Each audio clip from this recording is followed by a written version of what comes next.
Et oui, c'est moi, TPK, évidemment. Coucou à tous, bienvenue. Hop là. Et du coup, oui, Verdigris. Verdigris, un ancien. Verdigris, ancien CEO, ancien joueur compétitif, ancien Yoshi français sur Rivals. C'est vers se battre que stream. Écoutez, il y a un bracket, on respecte le bracket.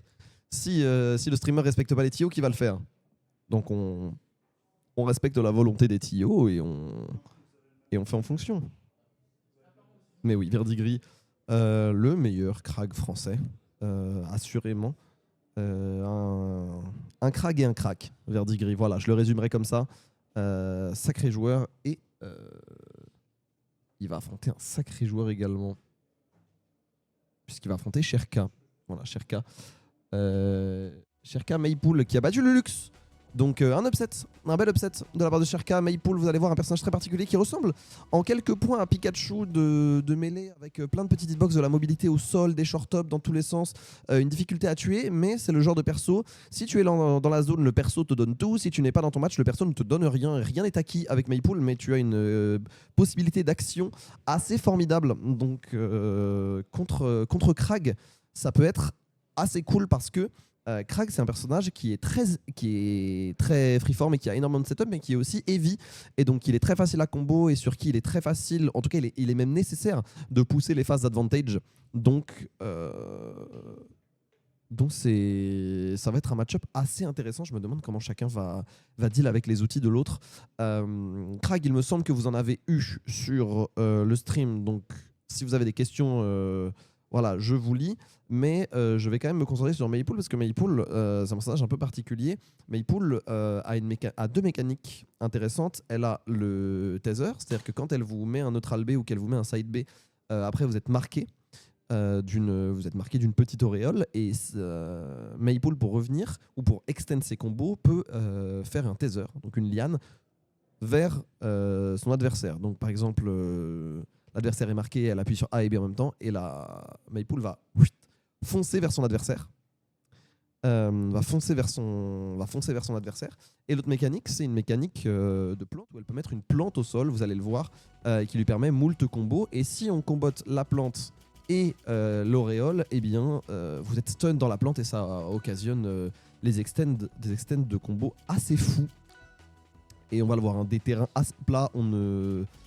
On veut un grand terrain, voilà, pour pouvoir faire des dash-in, dash-out sans se retrouver dans un setup de Krag. Et je pense que du côté de Verdigris, on est content aussi de ne pas se retrouver en edgeguard trop facilement. Vous voyez cette petite auréole, et à partir de là, elle ne disparaîtra qu'en cas de crabe, il me semble, et je suis même pas sûr, j'ai un doute sur ce que j'avance. Et c'est Verdigris, hein. On a moins parlé de Krag forcément parce que Maypool était à présenter. Mais Krag, ça se pose là, l'ancien meilleur personnage du jeu, mais aussi un personnage qui a une Rico assez particulier et dès lors qu'elle est comprise et punie, et bah ça peut aller extrêmement vite. Ça a été puni du côté de Sherka malgré que la phase soit pour Verdigris. On a un petit peu overextend. En résulte, premier stock pour Sherka. Et il faut remonter, la tech est bonne, est-ce qu'on va remonter? On va pas pouvoir remonter, non. À l'inverse, la Rico de Maypool est extrêmement rigide, peut être potentiellement très compliquée. Et ça demande d'être vraiment extrêmement chaud et d'être en pleine connaissance de ses moyens. Là où Krag, c'est assez freeform. Si on arrive à... En gros, il y a plein de moyens de remonter, c'est très créatif. Et c'est plutôt à l'adversaire de s'adapter.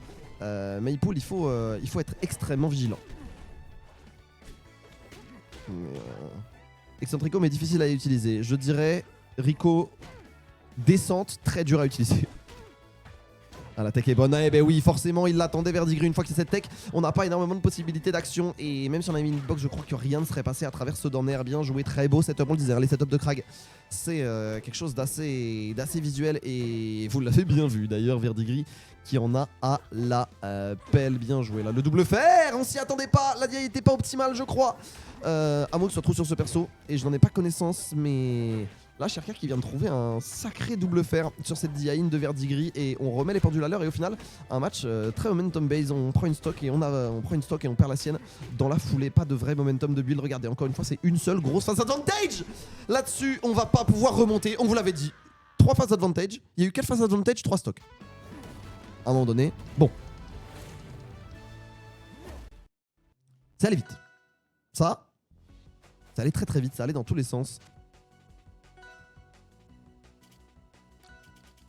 Sherka qui connaît pas l'hélicoptère pour quoi? Ah ouais, peut-être. C'est vrai qu'avec l'hélicoptère, il remontait. Ok, on est bon. Et on est parti sur Fire Capital. Donc un autre grand stage qui va pas être si différent de l'autre. Je pense juste que c'est question de préférence là-dessus. Et le seul vrai changement, c'est Verdigris qui a changé de skin. Hein. De l'horrible Vanilla Krag à l'horrible Coccinelle Verte Krag. Il n'y a qu'un pas. Verdi a franchi. Et un peu le même début de game pour l'instant, avec juste des phases moins fortes off stage. On va quand même pouvoir remonter face à Strap à venir. Forward tilt est bon là-dessus. Et oui, quand Krag est en caillou, c'est très compliqué. On va pouvoir couvrir cette recovery et infliger des pourcents. C'est bien fait. Hein. Ce genre de reverse avec Maypool, c'est possible. C'est sans doute la meilleure frame data du jeu. Et donc, on est très content de jouer en deuxième ou jouer en premier avec Maypool. Faut juste pas jouer. En général, tu peux juste whiff punish ton adversaire parce que forcément. Krag, quand il va faire quelque chose, ça va prendre plus de place, ça va prendre plus de temps. Et donc toi, tu attends. Et tu observes. Et tu réagis. C'est pour ça que Maypool, c'est un personnage très dur à jouer. Hein. C'est que vous devez beaucoup réagir à votre adversaire. Et qu'en fonction, vu la créativité qu'offre chaque perso, et ben, des fois, les joueurs d'un même perso auront deux approches totalement différentes. Et donc, le match-up sera totalement différent. C'est pas mal. Du côté de Cherka, on va pas aller chercher. On n'a pas encore vu ce taser. Hein. Mais ça ne saurait tarder. Je crierai Taser quand il sera là. Ça vous comprendrez. Ah, c'est bien joué ce upper là-dessus. Oh, c'était bien joué, oui. Le caillou qui se casse en fonction des angles initiaux des coups. Et on va remonter du côté de Verdi en plus et on remonte de très très bas. Et oui, Krag, ça peut remonter d'après n'importe où dès lors qu'il a ce pilier puisqu'il a deux outils de mobilité. B, side B, oh là là là là là là là là, le dernier, on va pas pouvoir remonter du côté de Cherka, on a voulu aller chercher le pilier, il n'en sera rien face d'Edgeguard, magnifique, côté Verdigris et punition instantanée, oh là là, il est en train de dérouler là sur cette deuxième game, le faire encore une fois, est-ce qu'on va pouvoir y aller? Oh là là, le down B, oh. Ce n'est pas l'utilisation première du down B, mais ce sera l'utilisation de Verdigris, waouh. Il faut le dire. Ah non, c'était quelque chose. Ce down B là qui était vraiment bien trouvé. On va repartir sur Fire Capital du côté de Cherka.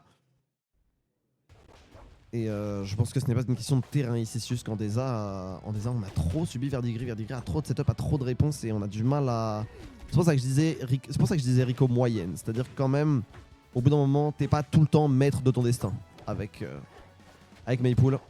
Alors que dans les Rico compliqués, on a Orken, mais Orken, t'es quasiment tout le temps maître de ton destin. Tentative de chaingram, ça ne passera pas, on va se débarrasser du caillou. Et on l'a vu passer se faire, mais voilà.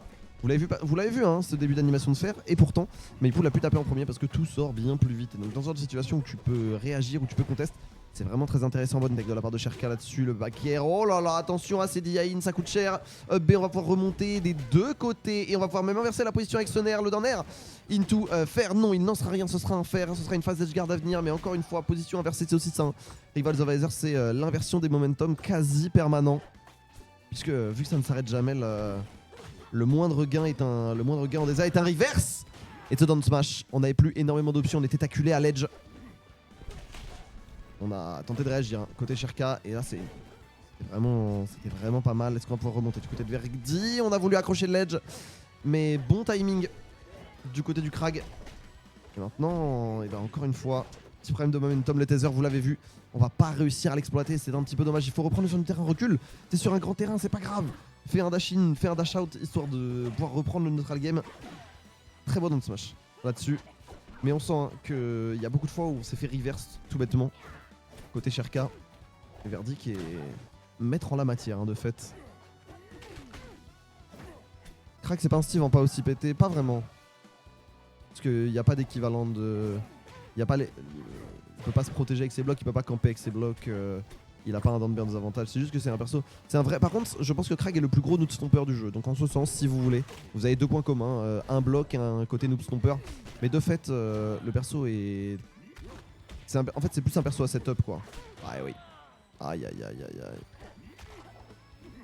Il y a Bloodbath tournoi? Non, nous sommes en France. Il y a une très grande partie du PR français qui est là. Il a reçu plusieurs nerfs, il a reçu beaucoup de nerfs, oui. Nerf mérité, hein, le perso reste très très décent. En fait, ils l'ont rendu un peu moins linéaire et un peu moins bête sur des options et ils ont renforcé les autres, donc ça en fait un. Ils l'ont quand même globalement nerf, hein, mais ils en ont fait un personnage plus équilibré. Oh là, oh, vous l'avez vu, hein, ce dernier fer, il a voulu y aller. Il a voulu y aller. Oh, attention, on a pu prendre le pilier côté Sherka et donc on va pouvoir remonter momentanément sur le terrain. Le ledge, la roll, pardon, elle est bonne là-dessus dans la type de forward tilt dans le shield. Et on va pouvoir reprendre le cours du neutral, on temporise côté Sherka, mais on est toujours à l'assaut côté Verdigris. Et c'est vrai que c'est une dynamique de match-up qu'on n'attendait pas forcément parce que Krag, c'est un personnage qui est quand même assez lourd, qui prend un peu de place, qui a un peu d'inertie. Et Maypool, c'est vraiment ultra réactif, très frame data heavy, etc. Et au final, c'est bien le Krag qui dicte le tempo. C'est aussi ça, hein, les heavy dans ce jeu, c'est que quand vous rentrez dans un vortex, c'est un petit peu l'angoisse tentative de double fer. Cette fois-ci, il n'en sera rien. Est-ce qu'on va pouvoir remonter du côté de Sherka? On ne remontera pas. Oh, quoique, c'est le taser! Il a été sorti au meilleur moment. C'était l'option qu'il fallait, au moment qu'il fallait. Et on va pouvoir survivre. On va avoir au moins une dernière phase pour tenter de remonter du côté de Sherka. Pas de throw là-dessus. On va réappliquer. On va réappliquer le taser. On va réappliquer cette auréole. Ces stocks d'avance, elle commence. Elle pèse lourd. Hein. Elle fait peur. Là, un fer de Krag, un down smash, un caillou et un upper, ça peut aller très très vite. Mais attention quand même. Sherka qui a l'air d'avoir retrouvé un beau momentum. Le fer, attention, est-ce qu'on va pouvoir remonter? Ouais, c'est fini, je crois. Il y a taser. Oh, il était du mauvais côté du up smash. S'il avait down, c'était fini, je crois. Ouais, c'est fini. Là, c'est compliqué. Là, le dernier down air, même s'il a été tech, ce n'était pas possible. Et bien joué à Verdi. Ah, il était encore. Non, mais Krag a été moult fois nerf. Krag est au plus faible depuis la bêta. Donc, et depuis les pré-release, les versions offline, etc. Mais belle bête. Belle bête que ce Krag. Et bon joueur que ce Verdigris. Qui avance, je crois, en top 8. Qui plus est. Ah bon, ça va vous? Ça vous plaît? Est-ce que vous avez des questions sur le jeu? Est-ce que vous avez ce qu'il vous faut? N'êtes-vous pas diverti? Je suis très heureux d'être là en tout cas. Très très heureux d'être là. Ravi de pouvoir commenter du Rivals of Aether en offline. Ça arrive pas souvent mine de rien parce que c'est aussi le contre-coup des jeux avec un bon online, c'est qu'il y a moins de raisons de se déplacer en weekly. Ce qui fait que plus de gens jouent au jeu, plus de gens font des tournois, mais c'est vrai que le offline c'est toujours un feeling particulier. C'est pas intéressant, il n'y a pas la chèvre. À partir du... Ouais mais t'inquiète Glyph, à partir du 1er juillet. Bien joué. Dans un mois, c'est ça. Ouais, c'est 1er juillet, c'est ça? Ou un truc du genre? C'est loin, pas tant que ça. Il va se passer plein de trucs là.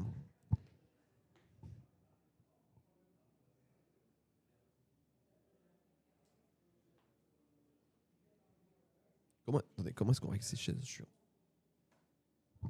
Je suis en lutte intense contre ces chaises. Ah, vilaine chaise de gamer. Je vais la voir.